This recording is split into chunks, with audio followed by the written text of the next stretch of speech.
29 जून को वक्री हुए शनि ने बदली 12 राशियों की कहानी। 1 अगस्त से लेकर 15 नवंबर तक शनिदेव की क्या है चाल।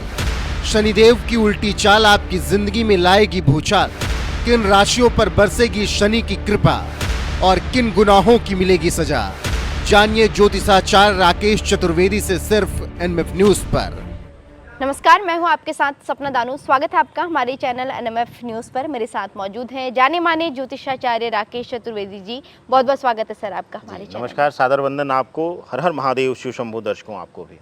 आज के इस वीडियो में हम बात करेंगे न्याय के देवता कहे जाने वाले यानी कि शनिदेव के बारे में। आचार्य जी से जानेंगे कि 1 अगस्त से लेकर 15 नवंबर तक शनिदेव की स्थिति तुला राशि पर कैसी रहने वाली है। हालांकि 29 जून को ही शनिदेव वक्री हो चुके हैं, लेकिन आपको भी पता है कि जब जब शनिदेव वक्री होते हैं तब तब अच्छे और बुरे परिणाम जो है देखने को मिलते हैं। ऐसे में आचार्य जी, सबसे पहले मैं आपसे जानना चाहूँगी, क्योंकि शनिदेव को जो है न्याय का देवता कहा जाता है और जो लोग इस अंतराल में या फिर कहें अभी कोर्ट कचहरी के मामले में फंसे हुए हैं और या फिर विवादों में फंसे हुए हैं, क्या उनको शनिदेव इस अंतराल में जो है न्याय दे पाएंगे या फिर न्याय देंगे? देखिए, तुला की प्रधान राशि है। तुला जो है शुक्र की प्रधान राशि है और शुक्र और शनि का बड़ा मित्रवत संबंध है। लेकिन यह गोचर पंचम में हो रहा है और पंचम में वक्री अवस्था में जब शनि बैठते हैं तो शुभता की जगह कुछ जगहों पर नकारात्मक परिणाम भी दिखाते हैं। कैसे? कानूनी विषयों में अगर गणना किया जाए सपना जी, तो पैतृक संपत्ति इत्यादि के विवाद में कानूनी अड़चनें बढ़ना, कानूनी रूप से विवाद बढ़ना, इस तरीके के संकेत को दर्शाता है। और साथ ही साथ कहीं जमीन जायदाद से जुड़े हुए सौदे का विवादित होना, यानी कहीं प्रॉपर्टी लिया है आपने, कहीं जमीन लिया है आपने, वह विवाद में फंस जाए, इस तरीके के पूर्ण संकेत इस वक्री अवस्था के 1 अगस्त से 15 नवंबर तक के कार्यकाल में दिख रहा है। इसके साथ ही विशेष करके किसी पुराने शत्रु के द्वारा किसी षड्यंत्रकारी कानूनी विवाद में आपको जानबूझकर फंसाए जाने और उसमें मानसिक तनाव, मानसिक पीड़ा मिलने, इस तरीके के पूर्ण संकेत ग्रहीय रूप से बन रहे हैं, दिखाई दे रहे हैं। तो थोड़ा सा आपको सतर्क रहने की जरूरत रहेगी। जी बिल्कुल आचार्य जी, कानूनी स्थिति पे हमने बात की। अब आते हैं आर्थिक स्थिति पे। आर्थिक स्थिति पे इसलिए भी क्योंकि कहा जाता है कि कलयुग में जो है शनिदेव को शनिदेव जो है धन लाभ देते हैं। ऐसे में आपकी आर्थिक स्थिति इस बीच कैसी रहने वाली है आचार्य जी? देखिए, तुला राशि वालों के लिए पंचम भाव में यह वक्री अवस्था रहेंगे। पंचम भाव को बड़ा ही शुभ भाव माना जाता है।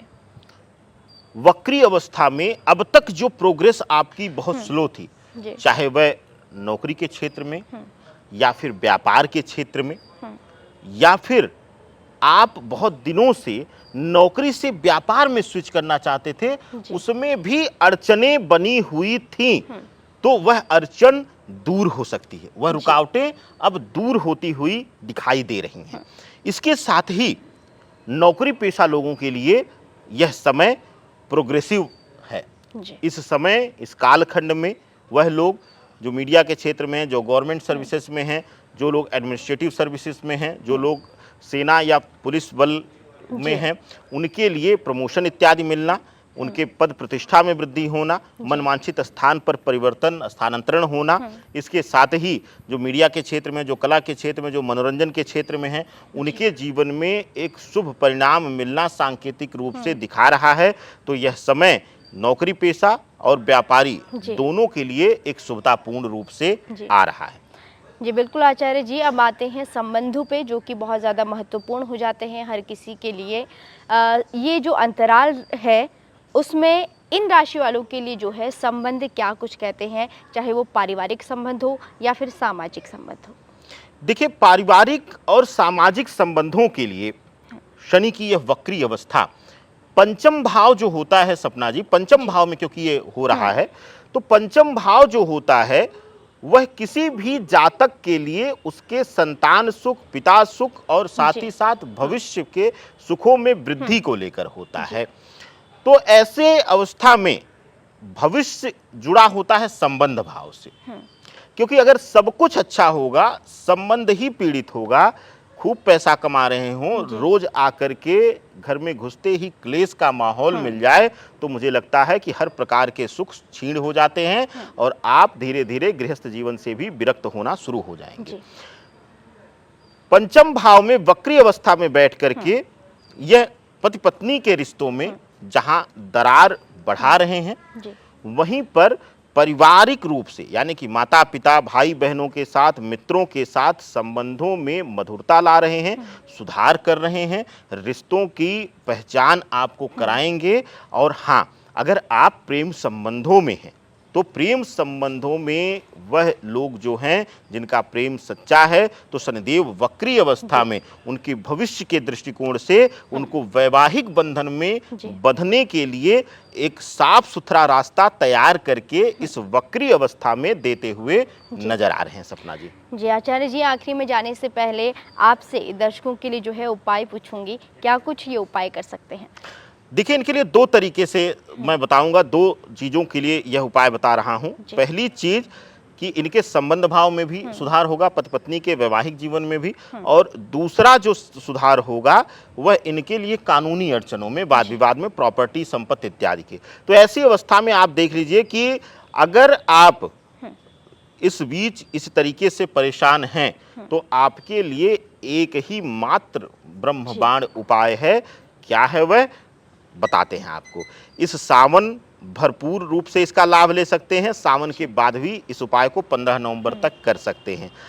आप बेलपत्र ले लीजिए, बेलपत्र को सफेद चंदन में बढ़िया से डुबो लीजिए और एक एक बेलपत्र अर्पण करते हुए आप नमः शिवाय सीताराम, यह दो शब्द, दो महामंत्र हैं, नाम के महामंत्र गिने जाते हैं ये, सीताराम और नमः शिवाय, यह जपिए।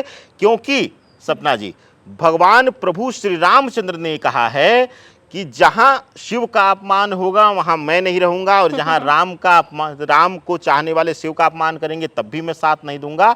और शिव जी ने कहा है कि जो राम का द्रोही होगा वह मेरा कितना भी बड़ा उपासक होगा, मैं उसको स्थान नहीं दूंगा।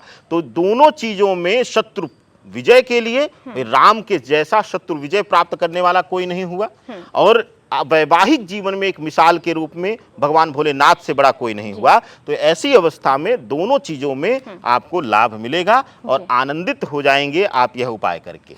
जी, तो इसी के साथ मुझे और आचार्य जी को दीजिए इजाजत। अभी के लिए नमस्कार। नमस्कार।